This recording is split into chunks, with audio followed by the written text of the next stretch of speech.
Six pull. It's only been 1 week, and there's already a betting pool on how long Umbridge will last before someone kills her and who's going to do it too. Makes you wonder what her mother was like, you know. Lee Jordan to the Weasley twins just after their Dada lesson. September 1995. Tilda Chapter 6. Pull Tilda. You just had to say it couldn't get any worse, didn't you? You make it sound like it's my fault this happened. Besides, Harry's the one with the rotten luck. Blame him. Right bag of laughs you are, Ron. It was Monday morning. The students were digging into their breakfasts, moods ranging from eager to be at the school to miserable at the start of another busy week, and the post owls had just delivered a bombshell of news right on their heads. Harry currently had his head on the table, turned to the side, as he regarded his appalled friend going through the offending article for a fourth time. He could easily make out the headline on the front page of the Prophet. Ministry seeks educational reform. Dollars Umbridge appointed first ever High Inquisitor. Can someone explain to me why the minister is able to pass such crap? He asked from the table. I mean, isn't there supposed to be a board of governors that oversee stuff about the school? Of course there is. They're in Fudge's pocket as well, said Hermione, sipping from her juice. She had calmed down considerably since the first time seeing the article. Well, she amended, looking thoughtful, they're in Lucius Malfoy's pocket. He's the one with all the money in the end.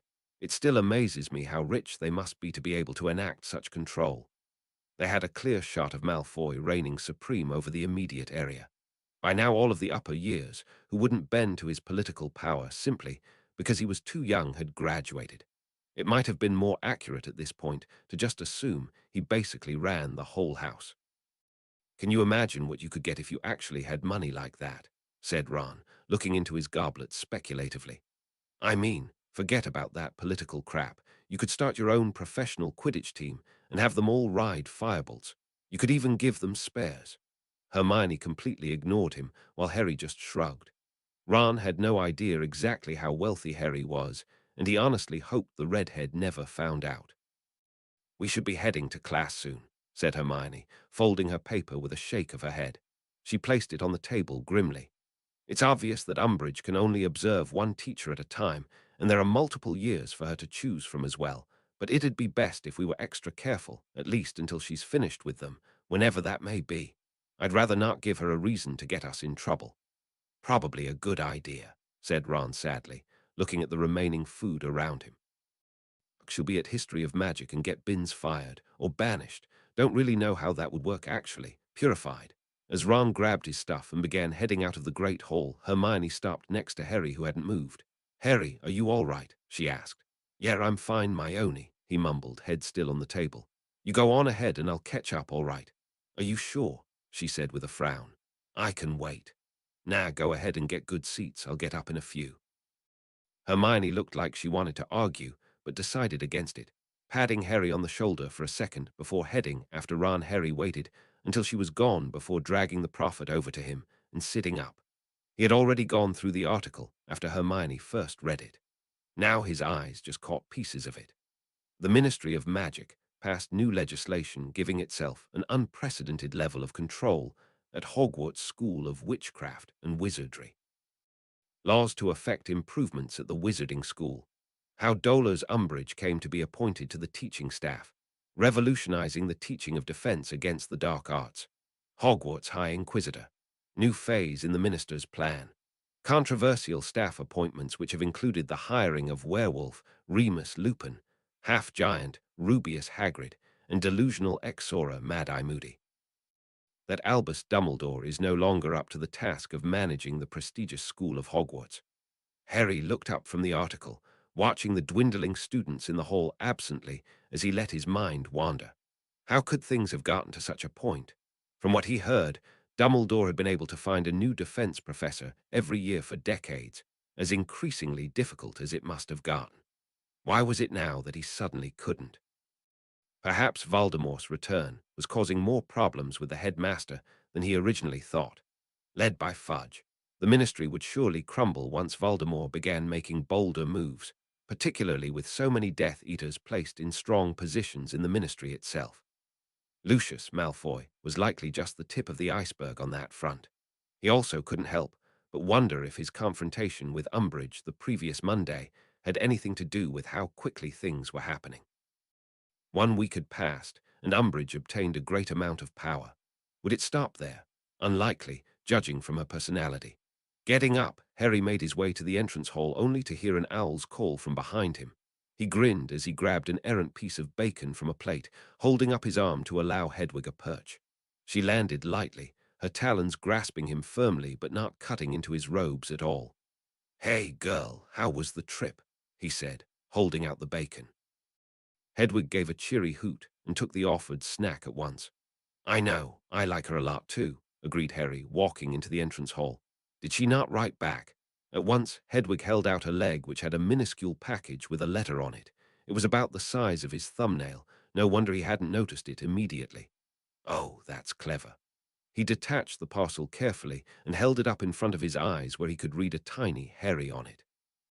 About to pull his wand to cancel the shrinking charm, he decided against it, stowing the minuscule parcel in a pocket. He could open it later. Hedwig gave him another hoot, much louder this time. She was giving him pointed looks, unfurling her wings restlessly. A pleasant breeze was passing through the doors to the grounds, which certainly looked inviting. Harry chuckled and scratched her head a bit. "All right, let's have some fun outside. But just an hour, I've got stuff I need to get done." XX, Harry, what happened? You weren't at History of Magic, said Hermione the moment she sat beside him in potions. As he hadn't attended his previous class, he was able to get to the potions classroom quite early, nabbing an excellent seat near the back. Ron, who now couldn't sit next to Hermione as it was only 2 students to a table, took the table in front of them, which was empty. "Wasn't like he missed much," he said groggily, clearly still recovering from a deep nap. "Not like you would know. You weren't even awake for his greeting," responded Hermione scathingly. "What would happen if I didn't lend you my notes this year like I have been doing? Are you willing to risk that?" "We'd fail our OWLs," said Ron at once. "If you want that on your conscience." "It's all right, Hermione. I won't be asking you for your notes in that class," said Harry, cutting the rest of Ron's sentence off. "Though I wouldn't mind the help every now and then like usual. Still dreadfully boring no matter what angle I come at it from." "Why would you do that?" asked Ron, looking at Harry like he was mad. "Hermione writes the best notes there is, unless you found someone else's that are halfway decent." Older student. About to answer, Harry cut himself off as Snape entered the room, effectively ending all other conversations that had been happening as well. "Settle down," he said evenly, though the call to order was wholly unnecessary. "We will begin shortly, however. First, I will return to your essays from the previous week. Have today's homework ready to be turned in to me as I come around with your papers." As the students complied, Snape moved through the room, swiftly exchanging the graded papers for their most recent ones. Hermione smiled as she took her own, clearly pleased with her grade. Harry stared at the back of his overturned essay for a few seconds before flipping it over. There in an upper corner was a large, spiky black D. He suppressed the urge to slam his head into the table. The paper had been a hard one to write, more so than any other he had previously done for Snape. Still, he had felt that his work was at least worth a passing grade. Harry glanced over at Hermione, who was trying to subtly look at what he got as well. Not really feeling up for it, he just passed the paper over to her, making her blink in surprise. "I have awarded the grades you would have received had this been work you presented for your OWL," said Snape with his usual smirk, though this time there seemed to be no humor behind it, merely disdain. "If you were all to take the examination right now, these grades would be a fairly accurate approximation of what you would receive." He moved to the head of the room and turned to face them, eyes regarding them coldly. The general standard of this homework was abysmal. Though this is not a full representation of what the OWL contains, you will be asked to detail your knowledge about some specific item, be it a potion, an antidote, or even a single ingredient. Failure to do so will cripple your grade on the written exam. I expect a much larger effort on all of your parts with regard to this week's essay on the varieties of venom antidotes. Harry ignored Malfoy's general taunting of the students who failed and kept his eyes on the potions master. He knew Hermione was trying to meet his eyes as well. "Now," continued Snape, "for the next few lessons we will be working on the strengthening solution. As the name implies, it enhances the drinker's physical strength by focusing on magically bolstering the muscles. Note that this is a temporary effect and will leave the drinker in a small period of weakness afterward from the exertion. Potions that induce permanent body changes are controlled substances by the ministry and usually are only commonly seen in medical wards to aid in patient recovery. As usual, I warn you to be careful with your ingredients, as any mistakes could lead to causing the body a great deal of harm instead of enhancement. The instructions are on the board. Begin. Determined to do his best, Harry made sure to triple-check every line of the instructions as he completed them, tuning everything else out to focus. Fortunately, Malfoy did not decide to throw around hexes like the previous Monday, and overall the lesson ended without incident. "Well, that wasn't so bad," said Hermione, as they walked back to lunch together. Harry shrugged, and Ron said nothing. Undeterred, she kept going. "I mean, the potion wasn't nearly as complicated as the last one. I think Professor Snape was just trying to scare us all with that one." "How'd you do on the homework?" asked Harry, curiosity getting the better of him. Two forces waged war in the potions classroom: Snape's loathing of Gryffindor and Hermione's unbounded brilliance. Snape certainly did nothing to go out of the way for any of the Gryffindor students' grades, and with Hermione actually being extremely competent, there was a good chance that Snape graded her more harshly than anyone else in their year. So the question was, which was more powerful, Hermione's brains or Snape's gitness? A tough thing to guess with both so high. "I did well enough," she said evasively. Ron just let out a sound of disbelief. "She got an O, Harry. What else do you think she got?" he said. "She gets top marks on everything, even Snape's crap." "It's not like I expect top grades, you know," she said at once, taking her usual seat between the two boys at the Gryffindor table. "I just do my best and get what I get, which is better than anything we've likely gotten, I reckon," came a voice from behind them. Fred and George had pulled up beside them. "What are you talking about? Snape's the harshest grader ever," complained Ron at once. "On top of that, he hates everything living. Something tells me he'd just give us bad grades even if we were good." "And how did you do on the homework?" asked George. "Got a P," said Ron with a grimace. "Not so surprising, I suppose. But how am I to know if it's because I didn't do that well, or if it's because Snape's a raging git? Well, if Hermione can still manage to get top marks even with Snape probably doing his best to find a reason not to grade her so well, then I suppose it would be on us," said Fred with a shrug. "Fortunately, we stopped caring about Snape's grades years ago," added George. "Probably would have gone bald from the stress if we hadn't," agreed Fred. "What do you mean?" said Hermione quickly, looking between them. The idea of not caring about doing well in a class was simply crazy. "Come off it, Hermione," said Fred, crossing his arms. "We each got 3 OWLs. Do you really think that school holds anything for us anymore? I'm still surprised we actually decided to come back for our final year.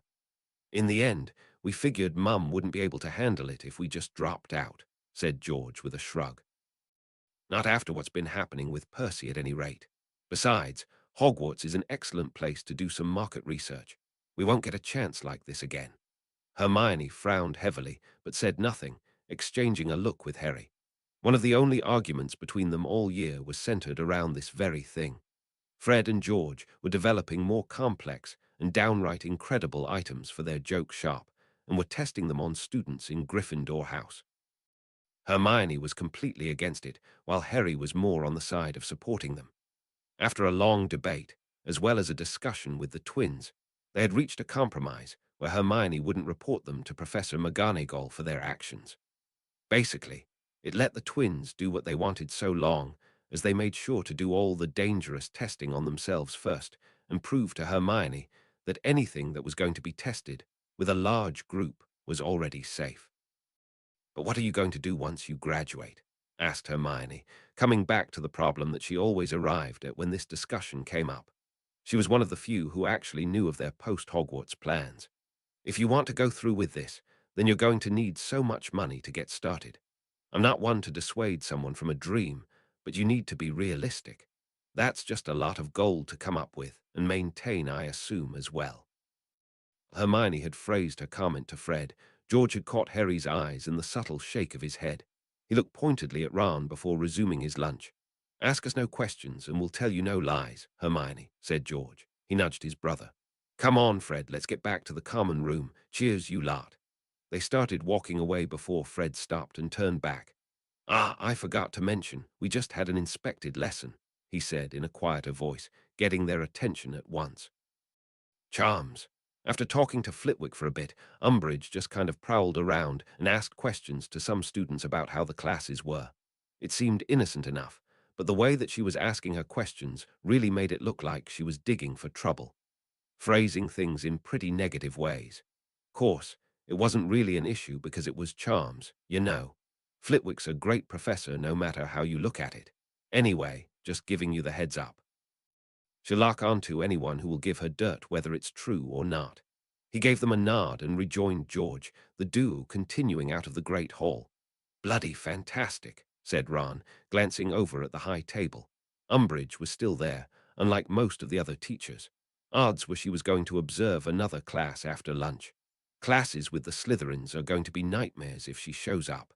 With any luck, though, it won't happen. Yeah, said Harry grimly. He was worried about the exact same thing, but particularly about care of magical creatures. The only three classes he had with the Slytherins were potions, transfiguration, and care of magical creatures. The first two were safe simply because of who was teaching them.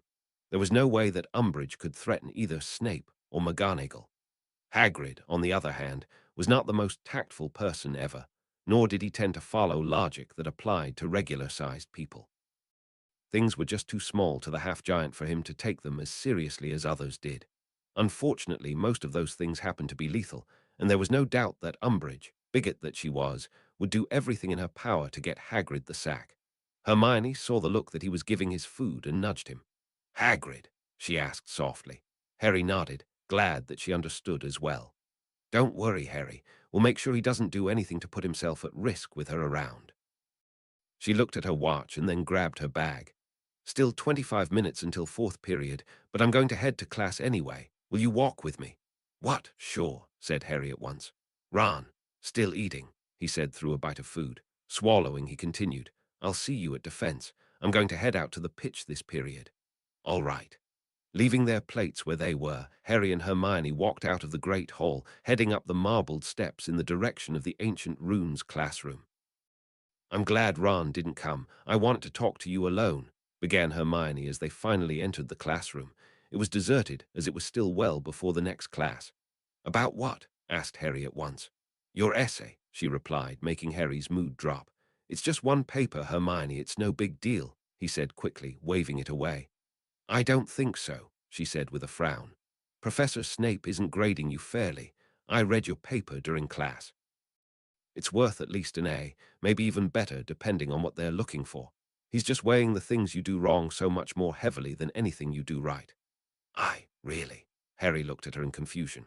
I mean, I know that Snape hasn't been grading me fairly for a while, but an E, even a low one. Hermione couldn't help but grin a bit. Harry, you act like you're supposed to be unintelligent. Is it really so difficult to think that you might actually do well on an assignment? Well, considering my standard, you work so far below your ability, it's unbelievable, the girl interrupted in a flat voice. And don't give me that crap about how you aren't that good. It's stupid, and I don't believe it for a second. Harry just crossed his arms. What's your point, Hermione? She poked him in the chest, hard enough to make him take a small step back. That you can do really well, and you should be proud of that, she said firmly. Honestly, what's the harm in succeeding? Not everyone likes seeing me succeed, said Harry with a frown, evading the question. What about you? Hermione looked at him in confusion. What do you mean? Well, how would you feel if I started beating you at something you took so much pride in? He asked, leaning against one of the tables. If I started taking the #1 spot in the year, you've held it going on your 5th straight year now. Don't tell me you aren't attached to it. I'd stop being your friend, of course. Harry looked at her so sharply he cricked his neck. Rubbing it, he found himself presented with a silently giggling Gryffindor, eyes watching him in mirth. Hey, it isn't funny, he said with a glare. Hermione only continued to giggle. Oh, Harry, you've got no idea, do you? She said, shaking her head. I might be better than you when it comes to writing papers, constructing ideas in an academic manner, and presenting them in a similar way. I might also be better than you at the theoretical sides of magic too. My head is just filled with books and books of useless information that I can't help but find fascinating. And yet, she trailed off, looking at him with a small grin, I've never once been able to outperform you when it came to this. She pulled out her wand and, to his surprise, tossed it to him. He caught it deftly, spinning it through his fingers out of habit. There was a moment when he felt like his magic and the magic in the wand were scoping each other out, determining if they were worth more to one another than just a body and a stick of wood. Then it was gone, and he was aware of one thing for sure. "Your wand doesn't like me much," he said with a grin, "and I feel like it just stuck its tongue out at me." "Very funny," said its owner, doing very much the same. "My point is that you've always been more adept with practical sides of magic than I ever have. The past few years have really shown it." "I really don't know about that," he said wryly. "I seem to remember a lot of struggling to get things to work out with my life on the line constantly. And you work well under pressure too," added Hermione. "You need an example. Last year you struggled with summoning charms, and after a few days' practice, you summoned something from an extremely unreasonable distance like it was nothing. How about the fact that recently you've been casting some things without actually saying anything? Are you even aware of it? Nonverbal spell casting isn't something we'd be covering until next year. Casting a Patronus as a third year." She folded her arms in satisfaction, taking in Harry's somewhat taken aback expression. "I can keep going, you know. I don't think you've noticed, but I've never beaten you at casting after second year. New stuff maybe, but you always overtake me by a wide margin after a little practice. Not that I'm unskilled myself, of course," she added. "Of course," said Harry with a small grin. He gave Hermione's wand a wave, shooting a small red spark further into the room before following it with another spark, this time yellow. "It's a bit odd, but I suppose I could manage if I had to. Want to give mine a try?" "Ollivander actually told me that my new wand probably wouldn't work well for anyone except me, but I can't help but be curious about it." Hermione nodded, walking over as Harry drew the wand from the holster on his right arm. At this, Hermione looked at him in confusion. "Harry, aren't you right-handed?"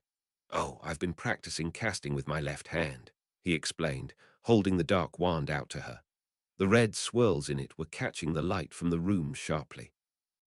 "In case my right arm or hand ever gets injured in a fight. That way I can still properly defend myself or others. Today is the first day that I'm doing it full time." "That's actually not a bad idea if you can manage it," she said speculatively, taking his wand. Almost immediately her eyebrows shot up. "Harry, what on earth is with this thing?" "What do you mean?"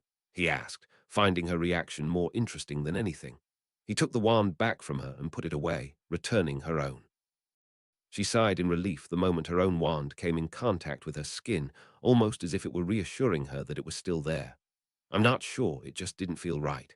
I'd rather not cast anything with your wand unless I absolutely had to. What's in there anyway?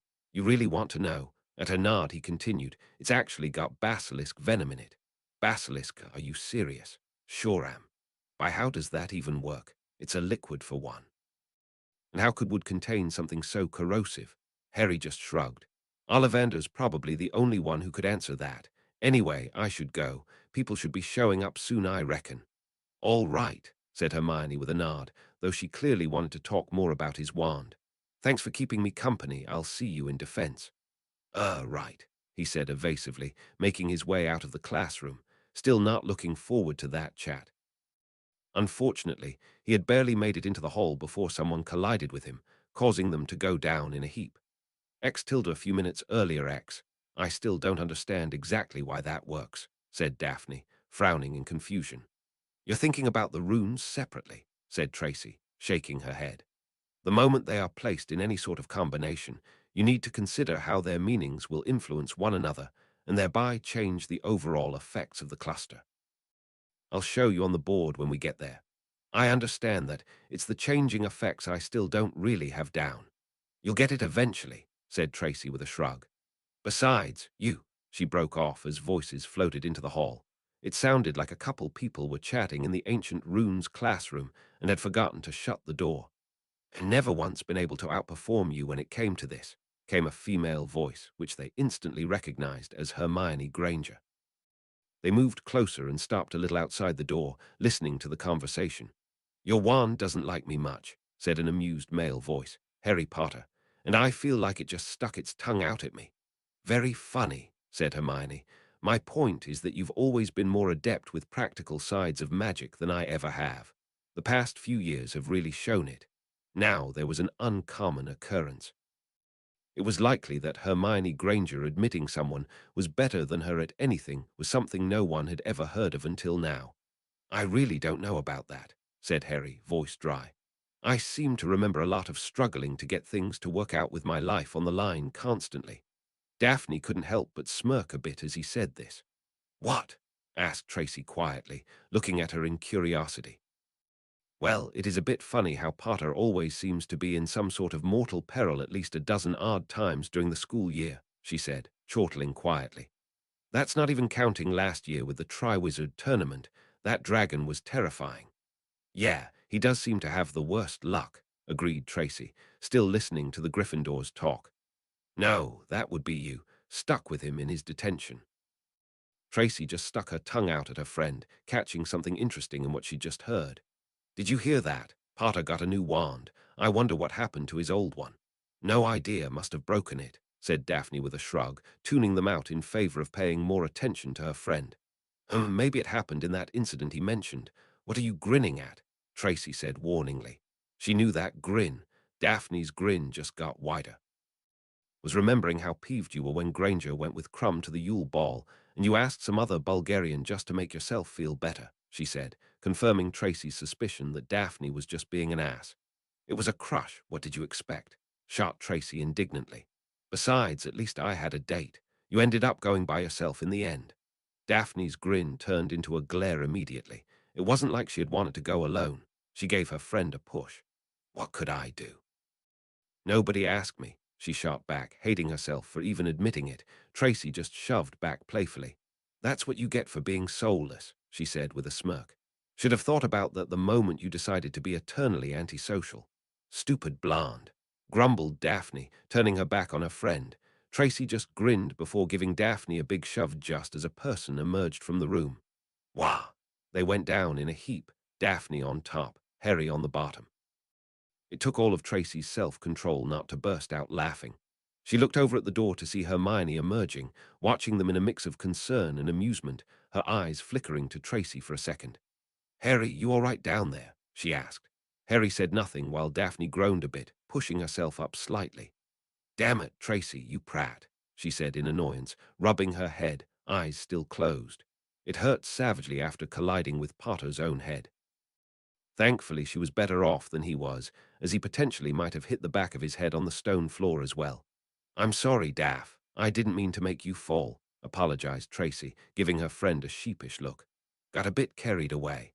Daphne grumbled silently and pushed herself back to her feet while Potter scrambled to his feet the moment she was off of him. "Your face is red. Harry, did you hit your head hard? I can fix it for you if you want."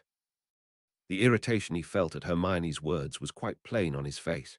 "I'm fine. I'll see you later," he said quickly, turning his back on them and walking off at a steady pace. The three girls watched him in silence until he was out of sight.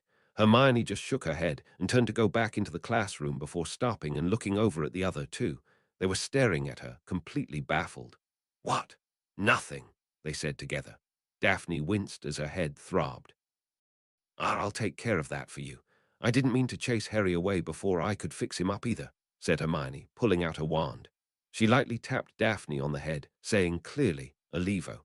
In a few seconds the slight swelling had faded along with the pain. "Thanks," said Daphne, rubbing the now healed spot. Hermione nodded and re-entered the classroom. "Bizarre," muttered Tracy, watching the place where the Gryffindor was standing a moment ago. Seeing Hermione Granger do anything but be academic was rare, to say the least. Who would have thought Granger could be a normal girl? "Let's just go inside before something else stupid happens," said Daphne, walking inside the classroom. Tracy just shrugged and followed. XX meanwhile, Harry was trying to find a place to relax and read Tonk's letter.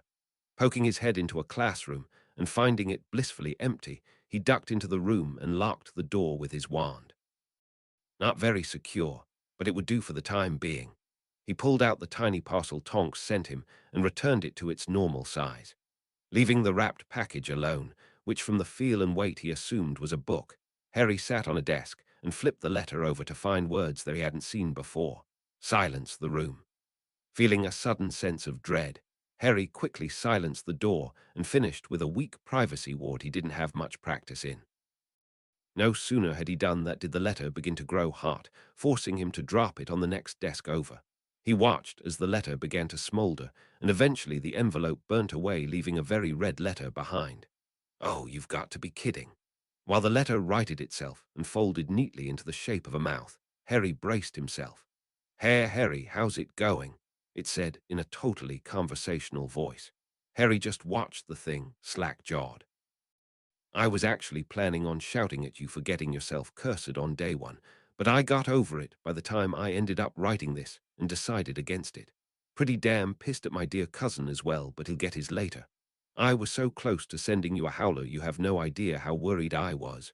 Oh wait, this is a howler, never mind." Harry just rolled his eyes. Yeah, that was Tonks all right. The howler spell is actually pretty interesting. You enchant the paper to speak in your voice and can adjust the volume. Only people started realizing how loud it could actually go and then started using it for sending angry letters. There was also that side effect of it turning the paper red, and that bit that if you put too much anger into it, the letter kind of goes ballistic at the end and explodes, or something equally destructive and suicidal. Now that's all it's used for. Interesting, eh? So here I am, doing my letter by having it just chat with you. For the record, though, you should avoid these things in general. They can backfire badly, and it's so loud. The letter seemed to crumple a bit in a wince before resuming. Anyway, I was so happy to get your letter. I never wrote much when, and since I've graduated, the only mail I get is bills and the random ministry drivel. Sorry for not responding right away, too. I'm not really used to getting mail, so I wanted to do this properly. First off, I won't bite your head off for calling me Nim anymore, all right? You just have to promise to make sure no one ever hears you. Like ever, it's a you and me thing, got it? Harry shuddered at the unspoken promise of pain, but smiled all the same. It's rubbish that you have to put up with ignorant schoolmates, but it's just like when we were in Diagon Alley. They're not worth listening to at all, and eventually they'll know they were wrong. Try not to curse any of them out of annoyance, though I'm sure it's super tempting. Just stick to your friends and keep cheerful. That'll make me feel better at least. I really missed training with you. It was a lot of fun. When it comes to Umbridge, well, she's in there to push Fudge's agenda, and that means nothing good for anyone at all. Just do your best to keep your head down around her from now on. I doubt she can cause you too much damage for now, but she can certainly make your life really difficult. And if any of the professors are forced to cover for you to keep you from getting expelled, it'll likely land them in hot water instead. Considering that Dumbledore definitely won't let you leave the safety of Hogwarts, I'd bet the chances of something happening are a lot higher than you'd originally think. Not that I'm saying I expect you to cause people trouble, just be mindful. Merlin, look at me. I'm rambling like crazy here. Speaking of training, how has that been going? Padfoot said that you've been working hard, and I was wondering what you were doing in particular. Where did you find a place to train anyway? Old abandoned classroom. There are plenty of unused parts of the castle these days, I suppose. I might have frequented a number of them myself when I was off having fun. Get your mind out of the gutter, Potter. I know it went there. Letter Mouth actually stuck out its tongue at him. On a completely separate note, I have to come visit you. Are you up for spending some time together on the second Hogsmeade weekend? Should be around Halloween if I'm remembering the spacing right. Just tell me the exact weekend, and I promise I'll be there. By the way, don't feel bad about telling me your worries. I'll be using you when I need someone to talk to anyway. Make sure your next letter has girl drama in it. Had any encounters lately? Any potential prospects in the making? Tell me. Seriously. Gossip in the aura department is non-existent. Lots of love, Tonks. About to grab the letter, he stopped as it continued talking. P.S. Totally forgot about the package I attached. It's my standard aura book. I suppose you could call it a training manual if you really want to. Got a whole bunch of stuff in there that is fairly restricted to my position. They're obviously only given to auras. If you ever leave the Force, you need to return it. I have a more advanced one as well, which I won't mind lending to you. Just make absolutely sure no one knows you have it. If you're reading it outside, just disguise it or something. I could get into a ton of trouble for letting you see it. Anyway, I hope it helps you improve. Instead of self-destructing in a particularly violent way like Howlers normally did, the red letter unfolded itself back into a normal piece of parchment with Tonk's distinct handwriting on it. Harry just blinked, watching it silently. The mesh of random thoughts and words that had ended up being spoken were all there, even the little face that had its tongue stuck out at him. Harry began laughing cheerfully, stowing the wrapped package into his bag to open later. He was certainly looking forward to going through that book, half because it would definitely be filled with really useful spells and strategies, and half because he wondered exactly what the Ministry said to its aura force. It was sure to be enlightening no matter what it contained. Harry broke the spells on the door before heading out to the room. He had the remainder of the afternoon and into the evening to work on his classwork, train, and begin reading through the manual Tonks had just given him. He also wanted to write Tonks back before the end of the day and send that off. There was no need for him to grab anything as the room would provide it all. It wasn't until he was turning onto the seventh floor corridor that a confusing thought struck him. How was he able to do his work in the room when everything the room created vanished the moment he left the threshold? Just the way food would disappear from a person's body, wouldn't the ink on a piece of parchment vanish as well if the ink itself was provided by the room, and the parchment itself for that matter? Harry slowed to a stop a number of feet away from the blank stretch of wall with a frown. He had been doing almost all of his homework using materials from the room for the past week. How was this possible? Well, if I can take it out, then that means that someone put it in there to begin with, or just left it there, he reasoned, scratching his chin as he regarded the room's hidden entrance. Let's be reasonable here. I can't have been the only person to have found the room since it was made. It's been here for 1,000 years. People must have accidentally or even purposely left some things there after all this time. Now curious, Harry walked the stretch of wall asking for one thing, a room filled with the things people had left in the room over the years. Of course, he had no idea what he was getting himself into. "What the?" he said in shock as the door closed and vanished behind him. Spread out before him was a room as wide as the great hall that stretched into the distance, absolutely packed with random things. Mountains of books, clothing, furniture, and who knew what else were all packed together into what looked like rows of low shelves and tables that had simply overflowed, not unlike a sort of library. "Where the bloody hell am I?" Harry couldn't help but ask aloud. Movement to his right caught his attention as a sign made of small metal pieces began to build itself from the ground up. He knew it wasn't a part of the room as it made things materialize out of thin air, never like this. The contraption must have been another thing that belonged to this room, something someone left behind. "Welcome to the room of hidden things." Harry stared at the words before turning back to the room. Hidden things. It made a lot of sense, actually. Anyone looking for a place to stash something and who happened upon this room would think it was the perfect place. Of course, only those who actually knew about the room would likely be able to get back into it to retrieve their items. Now, after all this time, who knew what treasures this room hid? He glanced at the sign to his side and saw that it had an addition to its original message. "Have fun? Oh, I will, thanks," said Harry in amusement, walking off in a random direction. There was no need for him to pick anything up that he was interested in. The moment he knew it existed in the room, he could just ask for it whenever, and the room would dutifully provide it, given that he remembered it was there. He passed a large shelf stuffed with jewelry and odd feathered hats, took a right turn, and continued through a section almost entirely made up of old books. Following that was a table filled with corked potion bottles, toys, a basket filled with socks, something that he was almost positive was an old car tire from decades back. Harry continued moving about, occasionally stopping to check something out. He wasn't worried about getting lost. The room would help him find the exit if he needed it to. The mind-boggling part was that almost everything here was likely magical in some way. Wizarding things were often enchanted for one reason or another.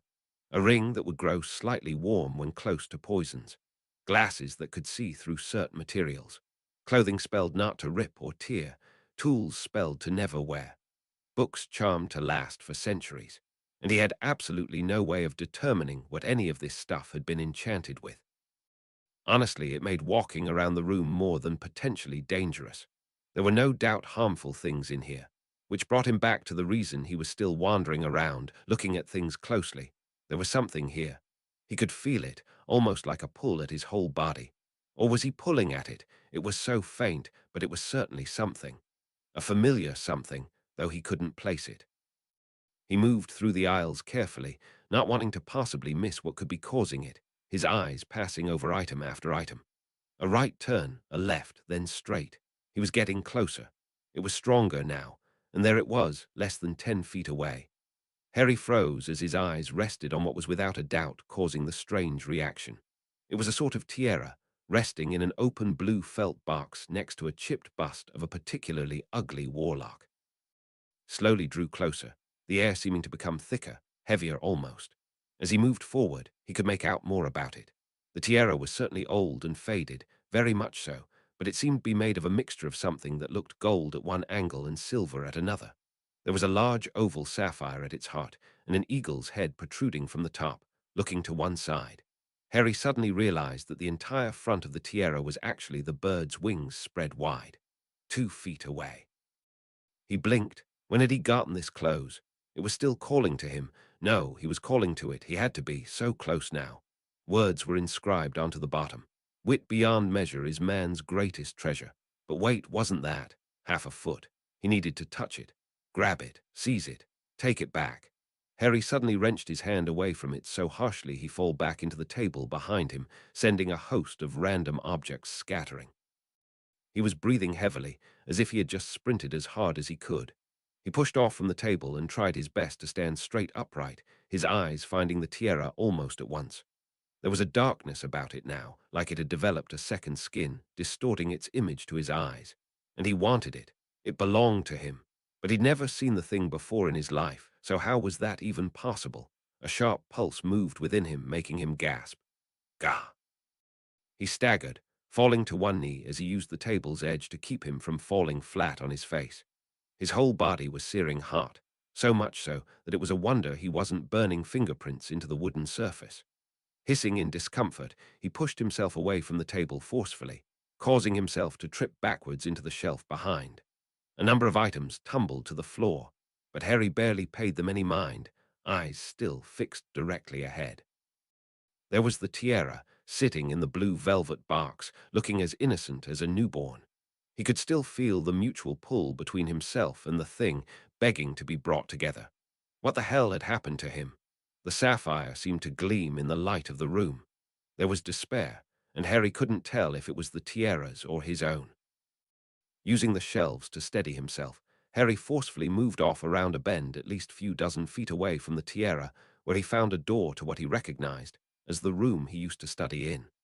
The door snapped shut and vanished behind him, immediately cutting off the faint lingering connection between him and the tiara. He sunk into a chair with a sigh of relief. He was already managing much better.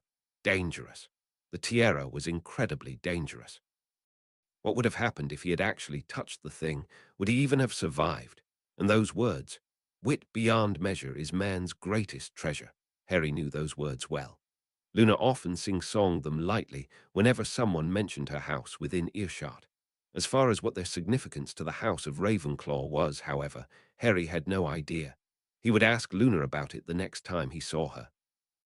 As for the tiara, well, it wasn't going anywhere for now. It certainly wasn't about to be picked up by him, at least. For now, though, he needed to rest.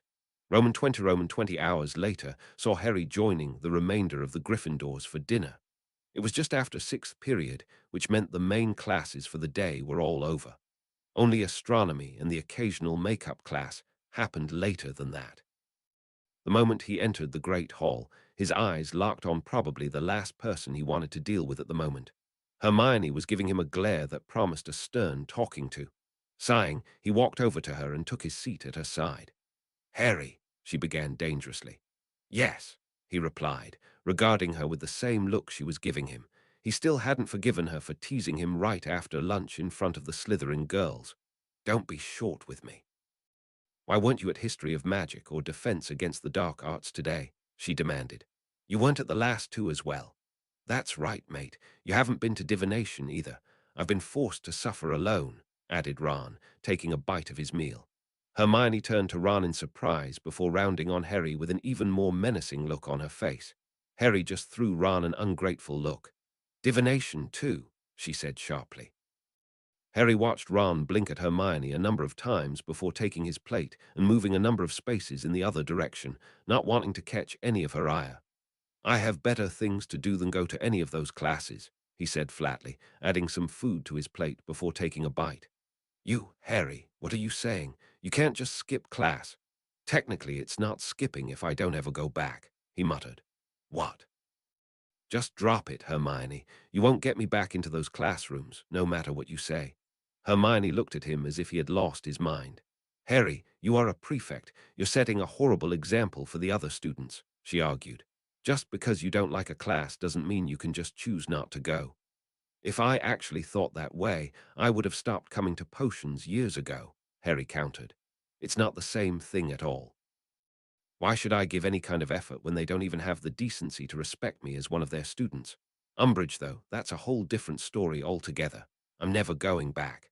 Now there were a number of students around them watching in interest.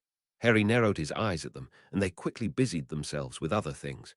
Hermione was almost growling. "Damn it, Harry, we just had this talk," she whispered fiercely, bringing her voice down considerably so that only he could hear. "You're making yourself do worse than you could be. Do you have any idea how frustrating that is to watch? You could be doing so much better." Harry locked eyes with Hermione for a few seconds before holding up 3 fingers. "Binns, Trelawney, Umbridge," he said quietly, ticking them off. "Binns is a damn waste of time. Trelawney gets off to predicting my misfortune, and Umbridge baits me left and right and accused me of murder. I'm not about to put up with an entire year of their shit just to do as well on the exams as if I hadn't taken their classes in the first place."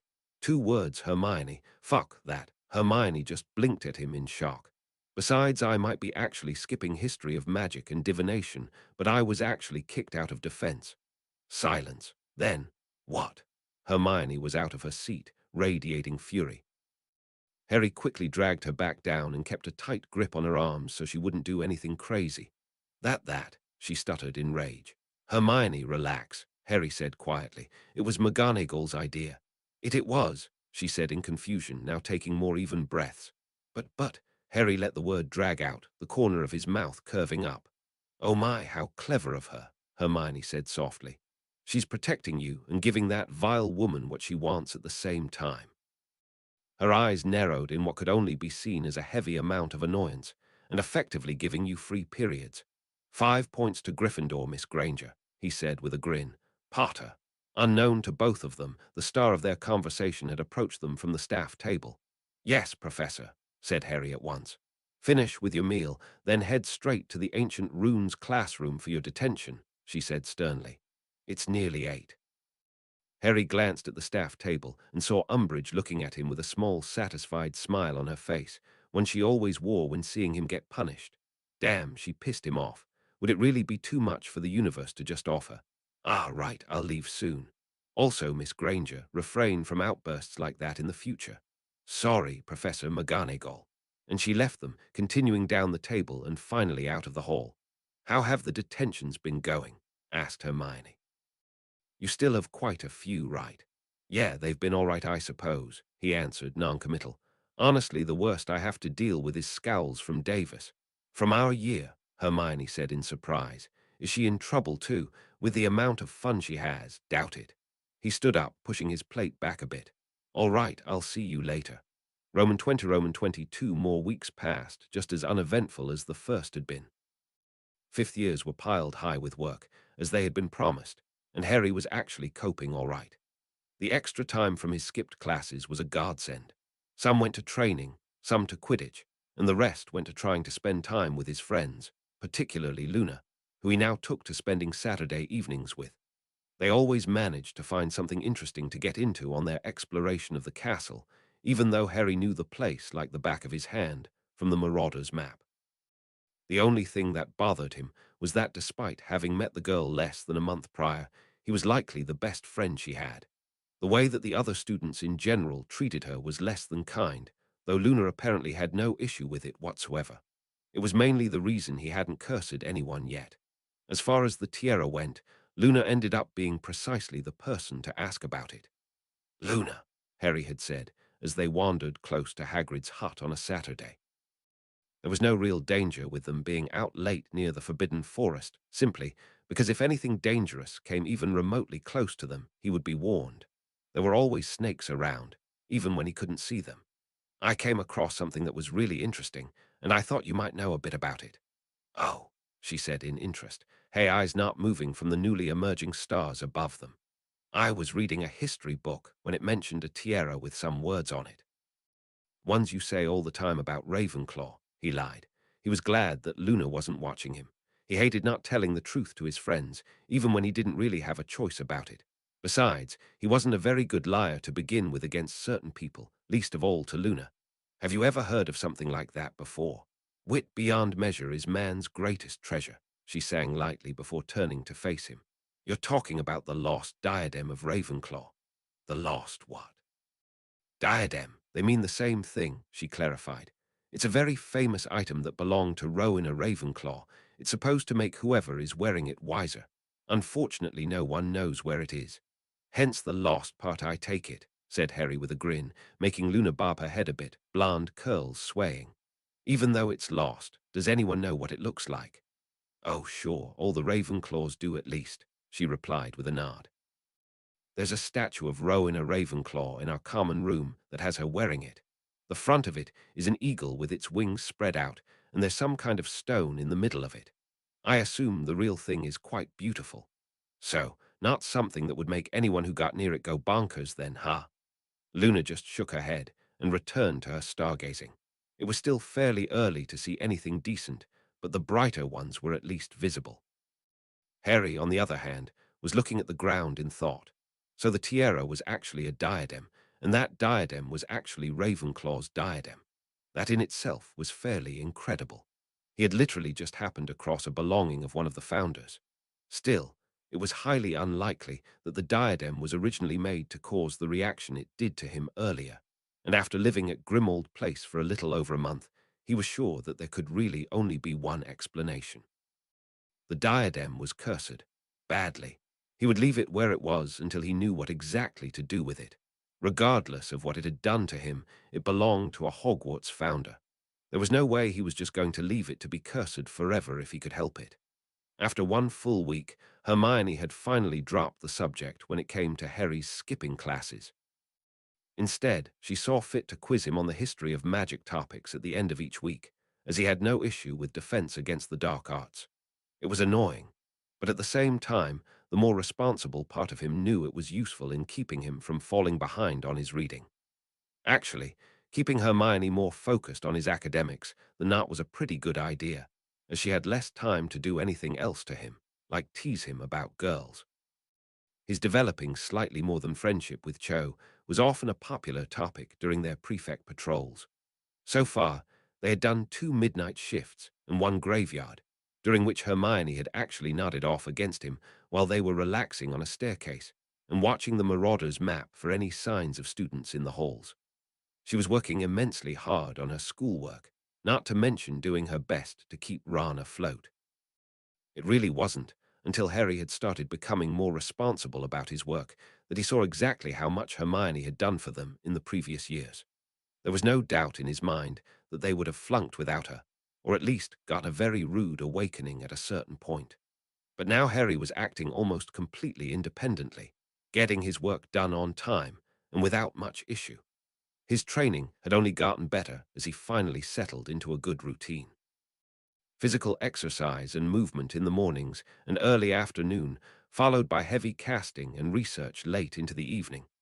Lately, he had been completely focusing on Tonk's book, which he was about a third through. Another positive thing was the nice back and forth correspondence that he had going with Tonks.